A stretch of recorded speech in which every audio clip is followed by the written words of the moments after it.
Coronavirus, la pandemia. ¿Cuáles son los síntomas? ¿Cómo se transmite? ¿Qué puedo hacer para protegerme y prevenir la propagación de la enfermedad? Nuevo padecimiento que ha encendido las alarmas de los sistemas de salud. Coronavirus, la pandemia. Es un gusto darle la más cordial bienvenida a este programa especial de Coronavirus, la pandemia. Gracias a nuestra audiencia que nos sigue a través de Canal 44, La Señal de Todos. También a quienes nos sintonizan en las televisoras públicas de México y América Latina. Gracias por su compañía. Les recordamos las formas de hacer contacto @Canal 44 TV en Twitter y Facebook. Nos pueden mandar mensajes también a través de WhatsApp al 33 22 42 06 90.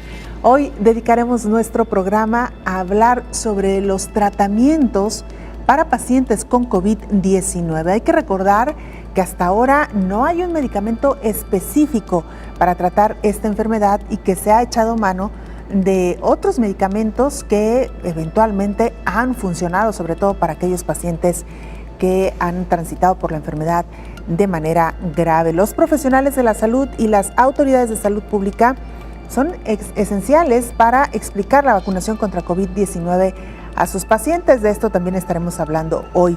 Los Centros para el Control y Prevención de Enfermedades de Estados Unidos clasifican a la variante Delta, esta que surgió en la India, como preocupante. También le contaremos de qué se trata. El principal evento adverso en vacunas ARN mensajero desarrolladas por Pfizer y Moderna es la anafilaxia, esta reacción severa que también aquí hemos comentado en otras ocasiones y que hoy nos detendremos de nueva cuenta. Las vacunas de vectores de adenovirus de AstraZeneca y Janssen han estado asociadas a un síndrome de coagulación muy infrecuente e inusual que implica coágulos de sangre con bajo recuento de plaquetas en sangre. Reacciones en vacunas también, parte del tema que estaremos hoy abordando. Vamos con nuestra compañera Isaura López Villalobos para que nos ponga en contexto.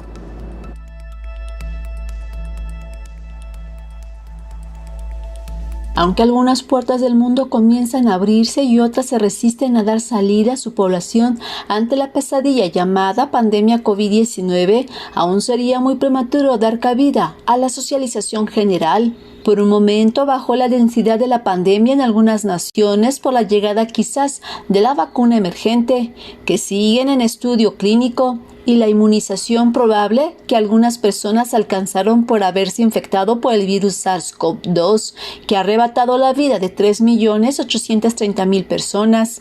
Sin embargo, en los hospitales el personal de salud aún no encuentra una luz en el camino para contrarrestar los efectos de la enfermedad en personas graves y muy graves. En este trayecto aún no se cuenta con un tratamiento específico. En el mundo se han inscrito más de 2.700 ensayos clínicos de tratamiento experimentales contra la COVID-19, de acuerdo con la plataforma de registro de ensayos clínicos. Algunos ya están completando esta etapa, otros están reclutando voluntarios. En todo tratamiento debe haber evidencia científica, por ello que los protocolos se modifican de manera constante. A la fecha, al parecer, solo hay un medicamento aprobado por la agencia reguladora de Estados Unidos, como es el Remdesivir. En cada país se establecieron los protocolos para emplear entre los pacientes con COVID-19 algún tipo de tratamiento, entre los que figuran hidroxicloroquina y acitromicinal, interferol B1B, tratamiento antiinflamatorio, corticoides e inmunomodulador y tocilizumab, por mencionar. Otros tratamientos de evaluación son por la farmacéutica Pfizer, un antiviral oral, por Roche en la fase 3, las pruebas con el cóctel, una combinación de las sustancias Casirivimab e Imdevimab con la aplicación intravenosa, por las compañías farmacéuticas MSD y Ridgeback, el antiviral oral Molnupiravir, que está en fase 2, y los anticuerpos monoclorales. A 1 año y medio, el principal dolor de cabeza en esta pandemia ha sido identificar el tratamiento más eficaz que deberá suministrarse en pacientes graves y muy graves con la COVID-19, informó Isaura López Villalobos. Saludamos a nuestra compañera Verónica López, corresponsal de la agencia EFE, para que nos presente el más reciente informe de la Organización Mundial de la Salud. Verónica, te escuchamos. Buen día. Hola, ¿qué tal? Buenos días, Belén. Buenos días a todo el auditorio de Canal 44. Los datos de coronavirus en el mundo indican que cerca de 176,5 millones de personas han contraído la enfermedad y de ellas alrededor de 3,8 millones han fallecido. En cuanto a la vacunación, se han administrado ya más de 2.300 millones de dosis. Según los datos del informe semanal de la Organización Mundial de la Salud, los contagios globales bajaron un 12% en la última semana, con más de 2,6 millones de nuevos casos. Es la menor incidencia registrada desde el mes de febrero. Todas las regiones anotaron bajadas en el número de casos, excepto África. Allí aumentaron los contagios por tercera semana consecutiva hasta un 44% y un 20% los fallecidos. Reportaron grandes descensos en las infecciones el sureste asiático con un 27% menos, Europa con un 13% y Asia Oriental con un 10%. Sin embargo, América y Oriente Medio mantienen cifras similares a la semana anterior, con descensos del 4 y el 5% en el número de contagios. Los países con un mayor número de nuevos casos fueron India, seguido por Brasil y Colombia, y a continuación Estados Unidos, donde se notificaron 105.000 contagios, un 6% más que la semana anterior. Los fallecimientos globales se mantuvieron altos con más de 42.000 decesos. La pandemia está empezando a dar signos de disminución en muchos países y la mortalidad ha bajado por sexta semana consecutiva, pero la OMS insiste en que no hay que relajarse. Su director general, Tedros Adhanom Ghebreyesus, ha alertado de que muchas naciones todavía tienen problemas con el acceso a vacunas, la expansión de nuevas variantes y sistemas de salud colapsados. El objetivo es que para junio de 2022 al menos el 70% de la población mundial esté vacunada. Para ello, además de agilizar el intercambio de vacunas, es clave aumentar la producción. Reportó desde Europa Verónica López para el programa Coronavirus, la pandemia. Muchas gracias, Verónica, por esta información. Y mire, algo que se venía comentando desde hace algunos meses es desde cuándo el virus del SARS-CoV-2 había comenzado a circular en el mundo. Hay que recordar que los primeros casos, los primeros reportes ocurrieron en los primeros meses del año 2020, desde el año 2020, al menos en los países de América. Y de acuerdo a la más reciente investigación de los centros de enfermedades en Estados Unidos, el virus del SARS-CoV-2 pudo haber empezado a circular desde el año 2019. Un estudio de anticuerpos concluyó que había COVID-19 en los Estados Unidos desde diciembre de 2019. Se trata del programa científico All of Us de los Institutos Nacionales de Salud, el cual encontró evidencia de infecciones por SARS-CoV-2 en 5 estados antes de lo que se había informado inicialmente. Estos hallazgos fueron publicados en la revista Clinical Infectious Diseases.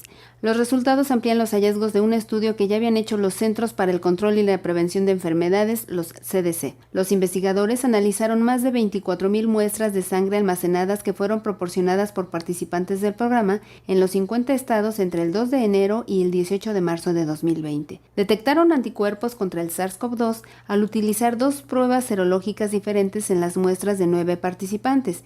Estos procedían de fuera de los grandes focos urbanos de Seattle y la ciudad de Nueva York, que se cree que son puntos clave en la entrada del virus en los Estados Unidos. Las pruebas de anticuerpos en muestras de sangre nos ayudan a comprender mejor la propagación del SARS-CoV-2 en los Estados Unidos en los primeros días de la epidemia en el país, cuando las pruebas estaban restringidas y los funcionarios de salud pública no podían ver que el virus ya se había propagado fuera de los límites reconocidos de los puntos de entrada iniciales, declaró Kerry Althoff, autora principal y profesora asociada de epidemiología en la Escuela de Salud Pública Johns Hopkins Bloomberg. En este estudio, las primeras muestras positivas provinieron de participantes en Illinois y Massachusetts el 7 y el 8 de enero de 2020 respectivamente, lo que sugiere que el virus estaba presente en esos estados a finales de diciembre, informó Elizabeth Ortiz. Bueno, pues ahí confirmando algunas sospechas, este virus habría estado circulando mucho antes de lo pensado. Países de la Unión Europea aprueban el retorno de turistas de Estados Unidos, incluso si no están vacunados. Luz verde para los turistas de Estados Unidos en Europa. La Unión Europea aprobó el retorno de los viajeros procedentes de ese país, aunque no estén vacunados. La normativa prevé, sin embargo, que a su llegada las personas podrán ser sometidas a medidas adicionales, como pruebas de laboratorio o cuarentenas. Con la llegada del verano boreal y la temporada turística en Europa, los integrantes del bloque han hecho un esfuerzo para permitir, al menos en parte, la llegada de viajeros de terceros países y así impulsar la actividad económica. La Unión Europea cerró sus fronteras exteriores en marzo de 2020 para viajes no esenciales y mantiene una lista de países cuyos ciudadanos pueden ingresar al bloque europeo como turistas. Entre los países autorizados estaban hasta ahora Japón, Corea del Sur, Australia, Israel o Nueva Zelanda. Para ser incluido en esta lista, un país debe haber registrado menos de 75 nuevos casos de coronavirus por cada 100.000 habitantes en los 14 días previos a la toma de la decisión. Y para permitir la circulación de los europeos dentro del espacio único, el bloque también inició la implementación de un pase sanitario, que certifica que el portador ha sido plenamente vacunado, arrojó resultado negativo en un examen o ya es inmune por haber sido contaminado previamente. Bueno, pues ahí está este dato, sobre todo para las personas originarias de algún país de la Unión Europea que no han podido regresar a su país por alguna restricción debido a esta pandemia. Cara y cruz de la pandemia en Estados Unidos. Paradojas de la pandemia. El mismo día en que Estados Unidos superaba la barrera de los 600.000 fallecimientos por COVID-19, buena parte del país celebraba el fin de la mayoría de las restricciones que la han acompañado durante más de un año. Ocurrió en Nueva York, como reflejan estas imágenes, pero en todas partes hay signos de la vuelta a una casi normalidad. En California, el primer estado estadounidense que decretó el confinamiento para combatir la pandemia, hacía mucho tiempo que no se veía pasear a gente sin mascarilla. Estas restricciones y otras se han levantado en la mayor parte del territorio, aunque hay quien se muestra reticente a abandonar gestos y medidas sanitarias que han marcado su día a día durante largos meses. Me pongo la mascarilla para todo, no me creo lo que dicen. Todavía no creo en la vacuna, pero definitivamente creo en llevar la mascarilla. Póntela. Es totalmente confuso. Todo el mundo debería llevarla o no llevarla, pero depende de negocios individuales o de los propietarios de las empresas decidir si la llevamos o no.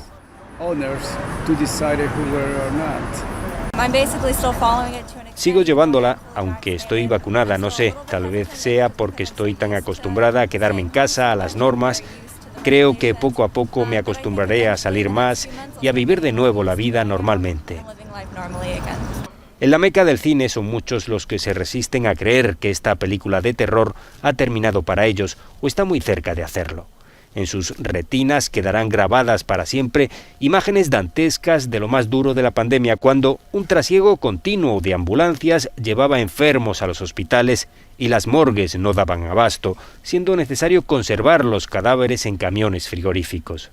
Hasta este 16 de junio, la COVID-19 ha infectado a casi 33 millones y medio de estadounidenses y ha cegado algo más de 600.000 vidas.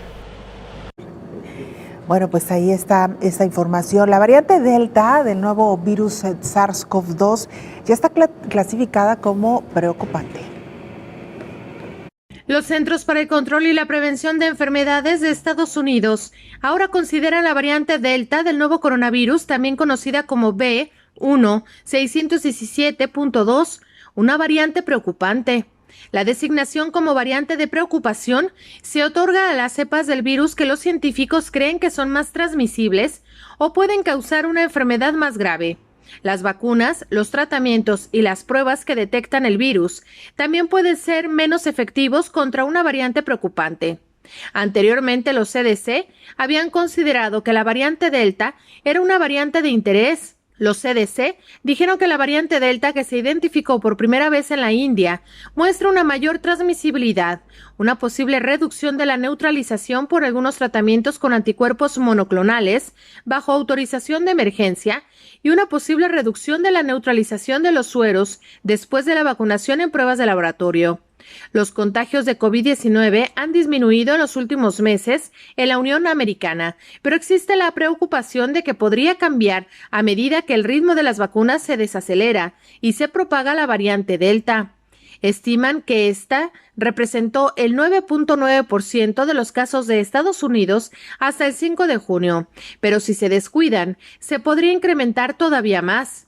En una sesión informativa sobre COVID-19 en la Casa Blanca, Anthony Fauci exhortó a todos a vacunarse contra la COVID-19, señalando que la variante Delta estaba en circulación en Estados Unidos a un ritmo similar al punto de inflexión observado en el Reino Unido, donde la variante ahora es dominante. Según estudios, la variante es responsable del aumento más reciente de casos en el Reino Unido y un estudio de casos en Escocia publicado esta semana se asoció con aproximadamente el doble de riesgo de hospitalización en comparación con la variante Alfa B117, que se identificó por primera vez en el Reino Unido. Informó Rocío López Fonseca. Hacemos una pausa brevísima, regresamos con más.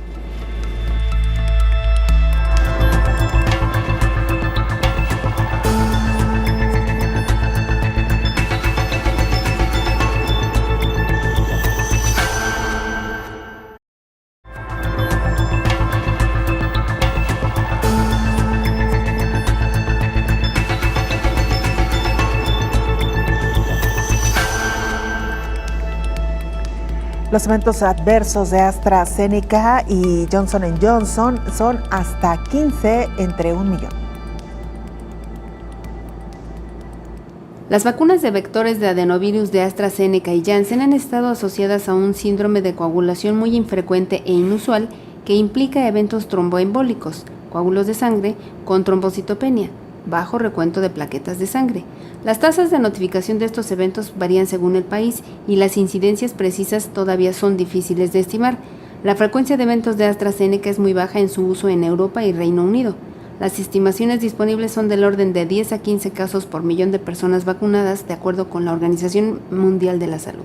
En Estados Unidos también se han notificado casos de tromboembolismo con trombocitopenia con la vacuna de Janssen, con una tasa de unos 2 a 3 casos por cada millón de dosis. Estos casos después de la vacunación se notificaron principalmente en personas jóvenes más que en personas mayores. Las personas vacunadas deben ser instruidas para que busquen atención médica inmediatamente si desarrollan síntomas como dolor de cabeza severo o persistente, visión borrosa, dificultad para respirar, dolor en el pecho, hinchazón en las piernas, dolor abdominal persistente, y además hay que poner atención a manchas de color púrpura, rojo o marrón en la piel en un lapso de 4 a 20 días después de la vacuna, aunque se han notificado casos después de este periodo, informó Elizabeth Ortiz.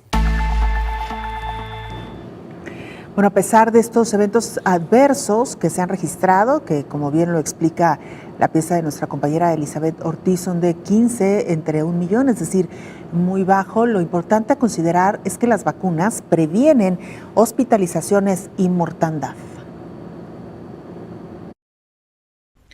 Los profesionales de la salud y las autoridades de salud pública son esenciales para explicar la vacunación contra la COVID-19 a sus pacientes. Las vacunas son fundamentales para prevenir la hospitalización y las consecuencias mortales de las enfermedades infecciosas. De acuerdo con los datos recientes sobre eficacia, las vacunas autorizadas ayudan a controlar la propagación de esta enfermedad. Así recomienda informar la Organización Mundial de la Salud. A pesar de la eficacia de los biológicos, hasta que no se generalice la vacunación, esto es, que por lo menos el 70% de la población mundial esté inmunizada, deben conocer cuáles son las medidas protectoras que se necesitan adicionalmente para controlar la pandemia a nivel local. La repercusión mundial de la pandemia de COVID-19 ha despertado un nivel de interés sin precedentes en varias cuestiones relativas a las vacunas, incluidas su desarrollo, su evaluación por las autoridades y la vigilancia de su seguridad, que ha tenido mucha resonancia en los medios de comunicación y en las redes sociales.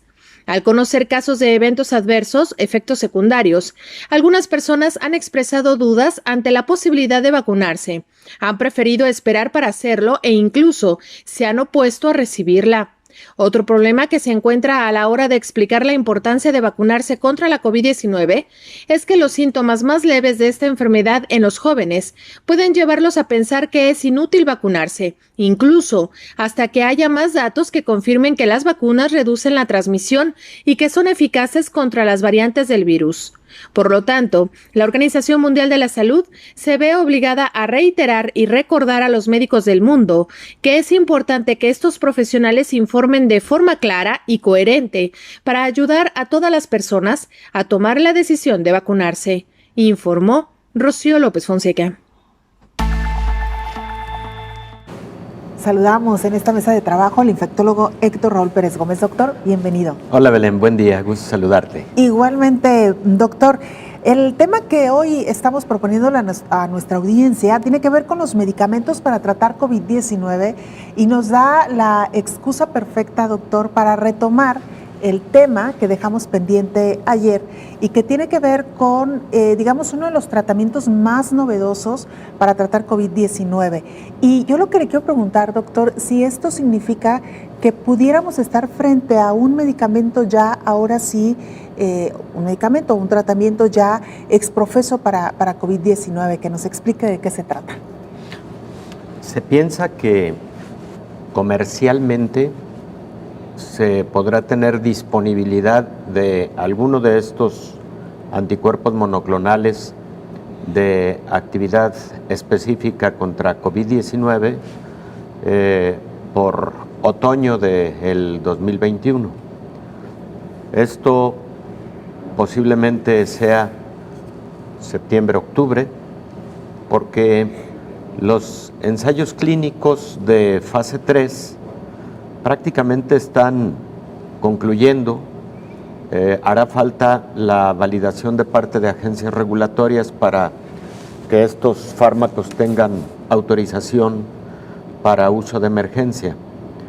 Pero efectivamente, Belén, a lo largo de este año y medio de pandemia, se han estudiado un sinnúmero de fármacos.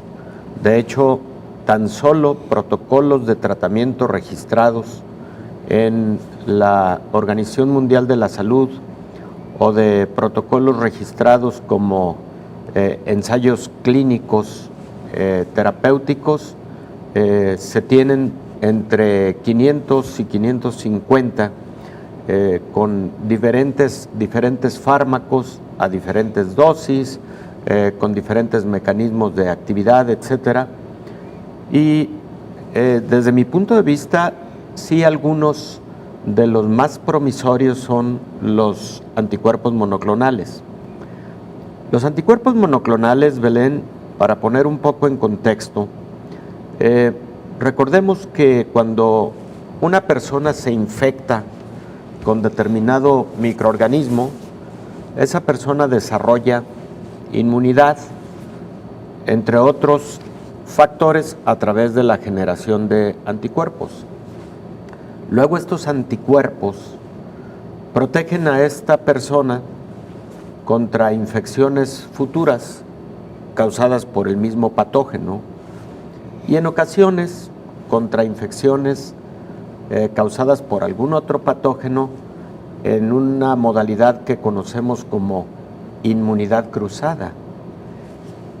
Estos anticuerpos entonces podrían ser de utilidad si se obtienen, se purifican y se utilizan administrándolos a otra persona con infección reciente, inicial, por este mismo microorganismo, y en algunas ocasiones también se utilizan en aquellas personas que tuvieron posible contacto con alguien infectado a manera de una prevención inmediata que que la vacuna no podría brindar en tan corto tiempo. Entonces, hay escenarios diversos en los cuales los anticuerpos, que también en otros momentos se han llamado inmunoglobulinas hiperinmunes, aunque para el caso de COVID-19 se estima que existen alrededor de entre 15 y 25 compañías farmacéuticas desarrollando en este momento anticuerpos contra COVID-19, anticuerpos hiperinmunes contra COVID-19. Algunas de estas compañías, por ejemplo, Roche, tiene un compuesto mixto de anticuerpos monoclonales contra COVID-19 llamado Ricoveron, pero también, por ejemplo, Lilly Pharmaceutical ha desarrollado otro anticuerpo monoclonal, anticovid, y, por ejemplo, AstraZeneca ha desarrollado otro anticuerpo de esta naturaleza, y en general te podría decir que son muy promisorios los resultados de los ensayos fase 3, en que se han incluido ya miles de pacientes bajo más o menos los siguientes principios o criterios de inclusión. En un protocolo terapéutico tú tienes que definir cuáles son los criterios para incluir en ese estudio a un determinado paciente. Se llaman criterios de inclusión. Y en ese sentido, la mayor parte de estos protocolos han incluido a pacientes ambulatorios, número 1. Número 2, a pacientes no leves, no con pocos síntomas de la enfermedad, sino a pacientes que están en un punto intermedio, digamos, con enfermedad moderada, no leve, pero sí moderada, con riesgo de progresión a gravedad. Son estos pacientes que pueden estar teniendo mucha fiebre, que podrían estar teniendo una disminución en su concentración de oxígeno sanguíneo, en sus oximetrías, pacientes que tienen en sus exámenes de laboratorio elevación de los marcadores de inflamación, reactantes de fase aguda que evidencian altos niveles de inflamación. Y en estos protocolos clínicos, digamos, luego los objetivos del protocolo y las metas de protocolo son disminuir el riesgo de hospitalización, disminuir el riesgo de evolución a la gravedad y, por supuesto, disminuir el riesgo de muerte. Como objetivos secundarios, habitualmente estos protocolos han tenido el tiempo de recuperación, es decir, acortar el periodo de recuperación de la enfermedad.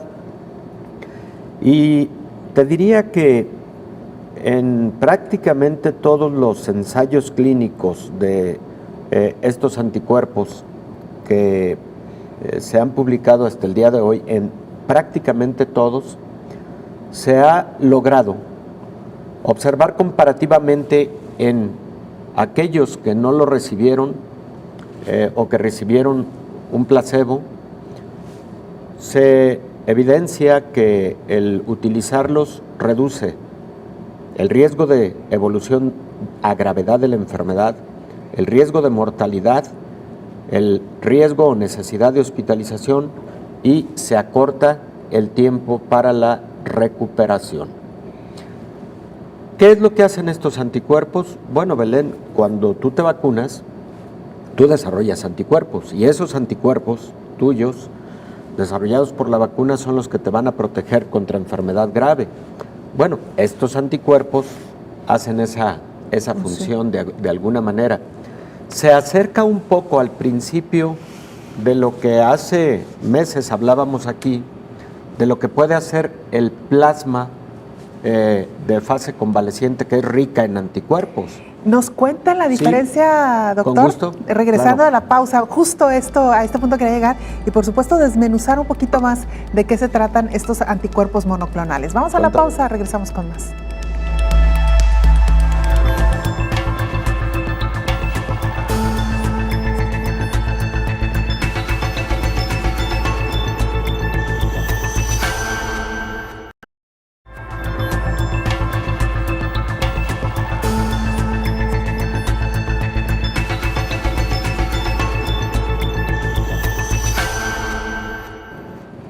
La Organización Mundial de la Salud pide a la comunidad médica recomendar de manera clara y directa los beneficios de la vacunación.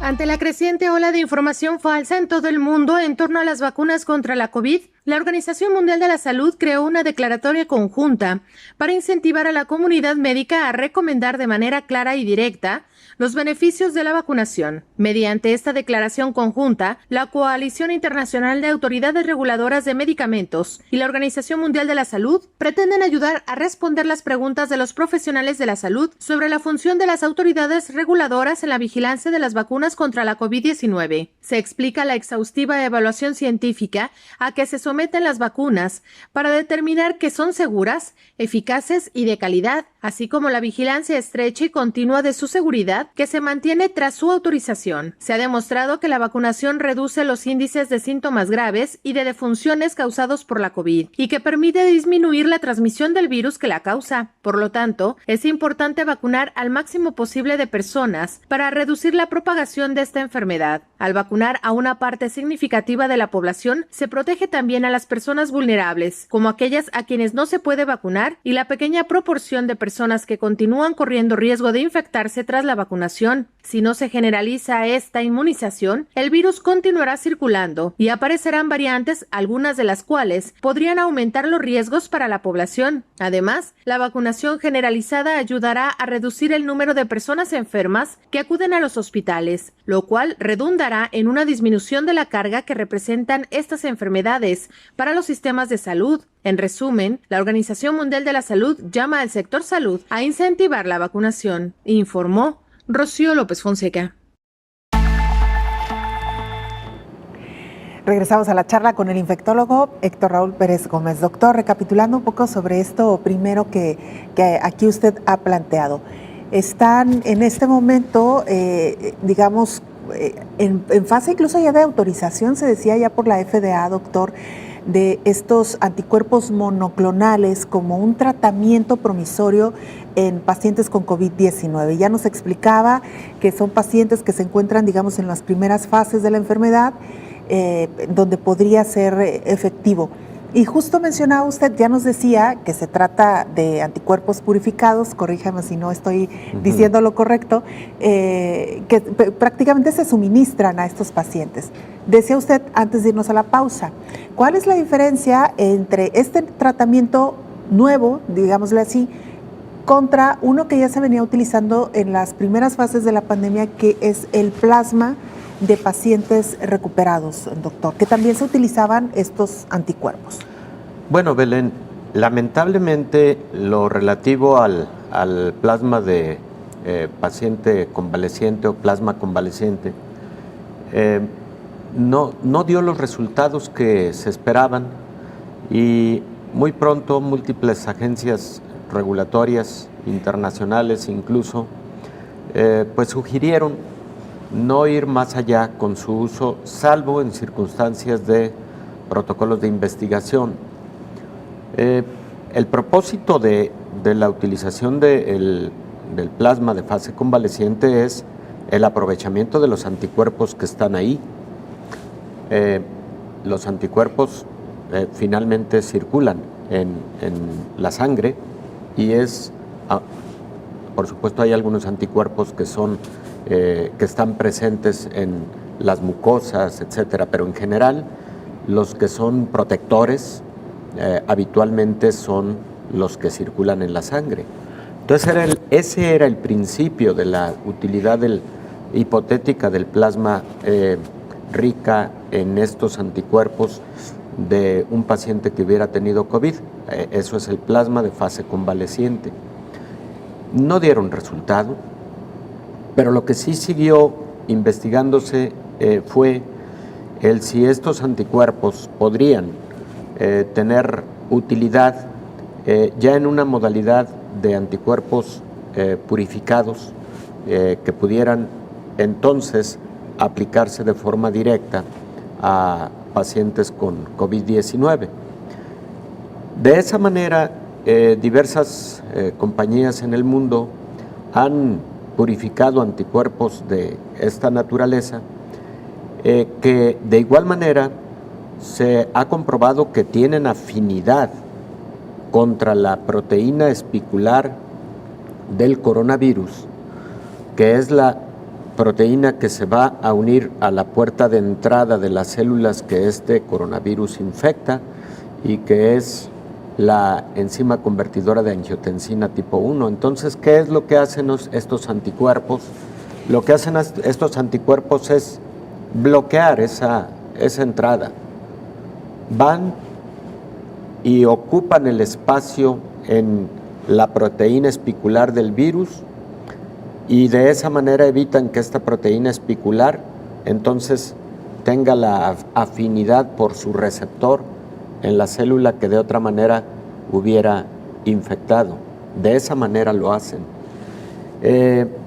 Existen también evidencias de algunos otros anticuerpos monoclonales que ya se conocían, que no eran anticuerpos estrictamente desarrollados por motivo de una infección por COVID-19, pero que han tenido utilidad en el tratamiento de pacientes con COVID-19 por dos vías. Una de ellas es también su afinidad por la proteína espicular del SARS-CoV-2, pero también por su capacidad para inhibir la producción de citocinas proinflamatorias que, recordarás, Belén, son esas proteínas que derivan del sistema inmune y que generan inflamación y que de alguna manera son mediadores de la gravedad que puede tener en un momento dado un paciente con COVID-19.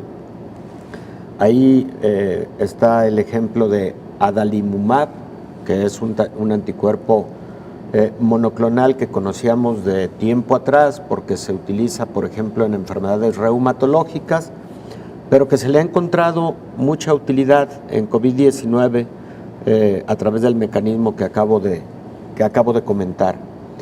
Pero así hay varios anticuerpos monoclonales que se han ido estudiando y que se han ido autorizando para estos propósitos de anticuerpos para mediar la respuesta inmune exagerada que puede llevar a hiperinflamación en los pacientes con COVID y que frecuentemente se utilizan ya no en pacientes tan tempranos en la infección, sino incluso en pacientes con enfermedad grave. Entonces tenemos dos rutas de actividad de los anticuerpos monoclonales. Una es bloqueando a la proteína espicular del virus para evitar que se una a su receptor. Que es lo que nos decía, se suministra cuando este paciente ha estado en contacto con alguien que tiene o tuvo COVID-19. Sí, aunque los protocolos no han sido en esa línea precisamente. No dudes que va a haber protocolos en ese sentido. Y enseguida vuelvo a hacer un comentario a propósito del tuyo. No, los protocolos que por ahora han corrido a lo largo del mundo en relación a estos anticuerpos monoclonales, te decía, está, por ejemplo, el de laboratorios Lilly, el de laboratorios Roche, está un monoclonal de AstraZeneca también, pero hay varios, por ejemplo, de compañías farmacéuticas de China, que por cierto, ellos están procesando estos anticuerpos en hámsters, al parecer con muy buenos resultados. Lo vamos a ir viendo en las próximas semanas, seguramente con la aparición de más publicaciones al respecto. Y por cierto, hay algunos con anticuerpos combinados, con la combinación de varios anticuerpos monoclonales. Si mal no recuerdo, el de Regeneron es en combinación de 3 anticuerpos monoclonales, pero lo checo porque lo revisé ya hace varias semanas. Creo que es el de Regeneron. Vuelvo al punto. Tú decías que si era posible que un biológico de esta naturaleza, de un anticuerpo de esta naturaleza, pudiera utilizarse en lo que conocemos como la profilaxia post-exposición. Prevenir en alguien que tuvo contacto con otra persona y que muy probablemente quedó con infección, pero en las primeras horas aplicamos algún producto de esta naturaleza para evitar que progrese. Bueno, ¿puede llegar a ocurrir algún protocolo de esa naturaleza? Puede. Se tiene que poner en la balanza riesgos contra beneficios, porque estos fármacos sí tienen algunos efectos secundarios que hay que poner en la balanza. En algunas enfermedades infecciosas, Belén, existe la utilización de anticuerpos hiperinmunes o inmunoglobulinas hiperinmunes después de un contacto de riesgo para enfermedades graves. Un ejemplo es tétanos, otro ejemplo es rabia humana, otro ejemplo es hepatitis B. Por ejemplo, en rabia humana, la enfermedad infecciosa más letal que hay sobre la faz de la Tierra, 98% de letalidad. Eso es una enfermedad terrible. Bueno, en rabia humana existe una gamma-globulina hiperinmune, un anticuerpo hiperinmune, que precisamente ante un ataque de un animal probablemente portador de rabia, podrías utilizarlo para proteger a ese paciente mientras el biológico vacuna empieza a hacer lo propio con la generación de anticuerpos. Pero es que tienes pocos días para darle la protección a ese paciente, pero además estás frente a un riesgo de una enfermedad cuya letalidad es del 98%, ahí estamos hablando de otro escenario, ¿no? Claro. Entonces, que si puede llegar a ocurrir algún protocolo con alguno de estos compuestos como profiláctico post-exposición, podría ser el caso. Creo que tendría que analizarse riesgos, beneficios, para que a través de principios éticos se defina y se diseñe qué tipo de protocolo podría llevarse a cabo al respecto. Regresamos con más del Sí, tema. claro, Doctor, Belén, una con pausa, gusto. volvemos.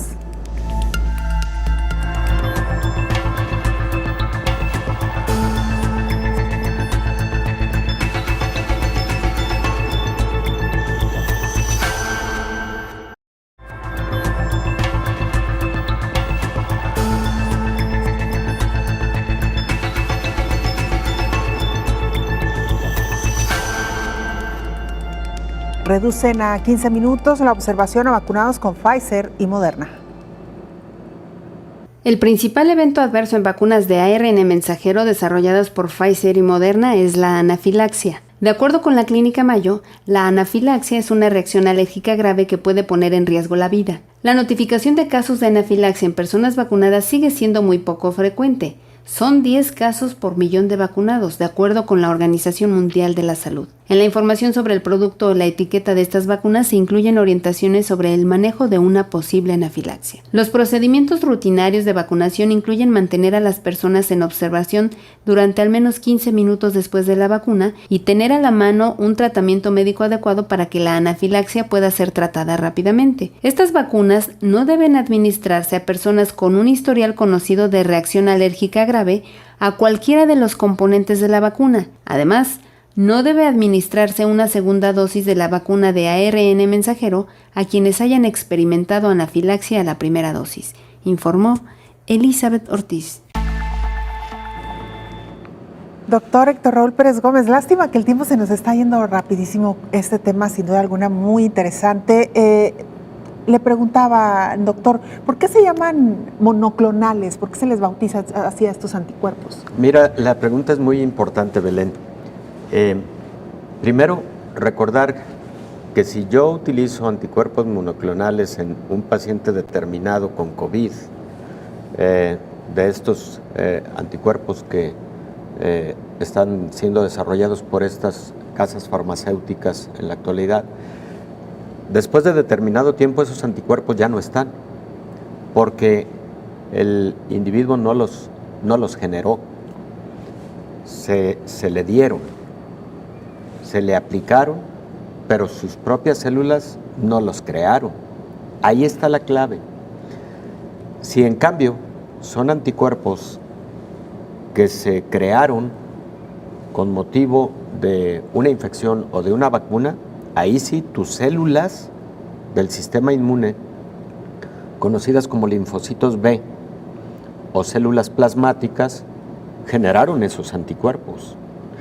Y entonces, conforme estos anticuerpos van teniendo su vida media, van siendo sustituidos por otros que siguen formando estas células tuyas, tus linfocitos B o tus células plasmáticas.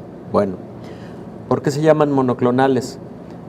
Precisamente porque los forman una clona, o digámoslo de forma coloquial, una de tus tribus de linfocitos B o células plasmáticas que se especializaron para generar anticuerpos de esta naturaleza contra este patógeno.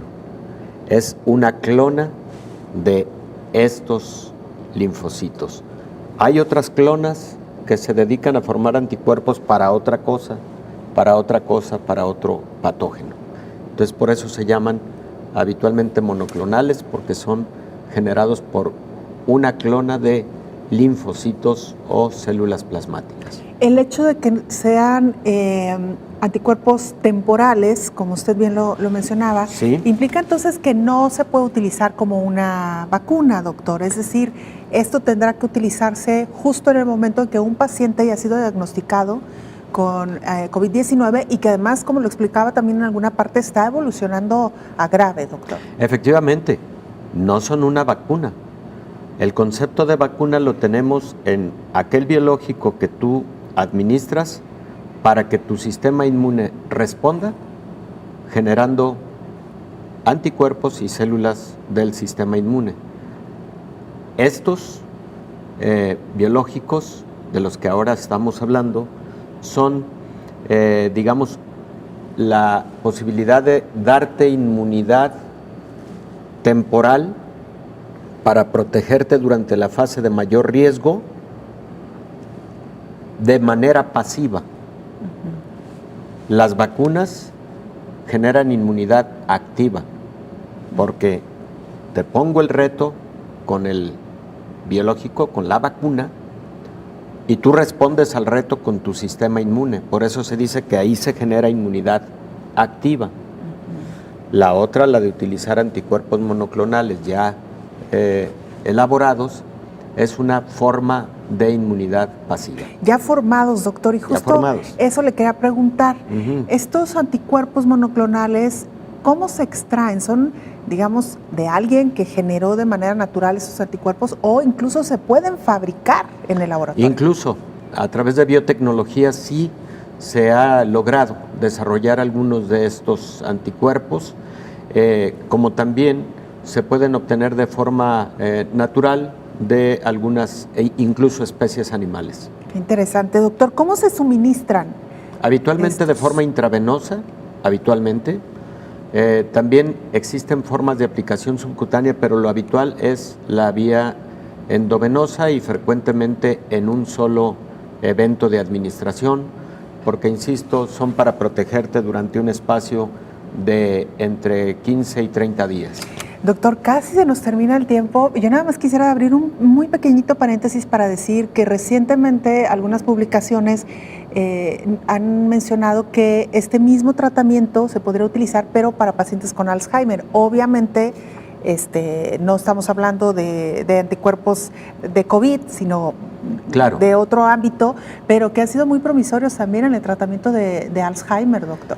Lo que ocurre, Belén, es que de algunas décadas para acá, los anticuerpos monoclonales se han utilizado para muchas patologías, pero por supuesto específicos anticuerpos monoclonales para determinada patología. Por ejemplo, se han utilizado mucho para artritis reumatoide, se han utilizado para otras enfermedades reumatológicas, se han utilizado también, por ejemplo, para esclerosis múltiple, para esclerosis lateral, amiotrófica, se han utilizado, y hay publicaciones recientes que sugieren que algunos anticuerpos monoclonales tienen la capacidad de disminuir la generación de beta amiloide, que es la sustancia que se acumula en el cerebro de los pacientes que sufren de enfermedades demenciales como Alzheimer, particularmente Alzheimer, y que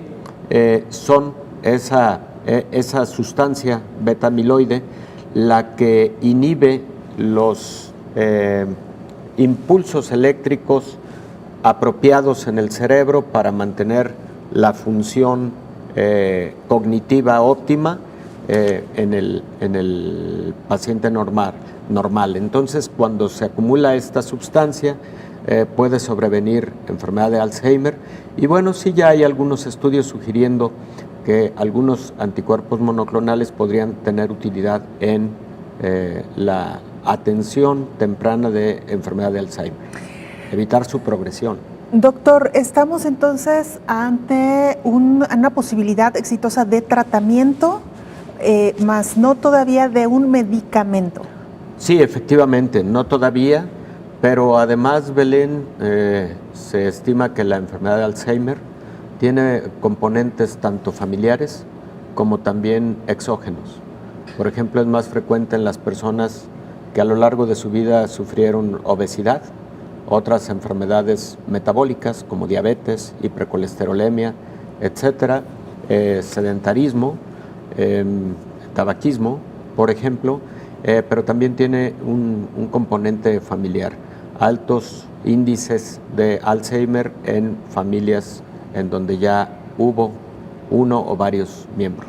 Bueno, nos desviamos un poquitito, pero valía la pena la anotación porque pues estas recientes publicaciones así lo sugieren y sin duda alguna es una buena noticia. Doctor, muchas gracias. Con todo gusto, Belén, siempre. Interesantísimo el programa de hoy. Gracias, doctor. Nos vamos. Gracias por habernos acompañado.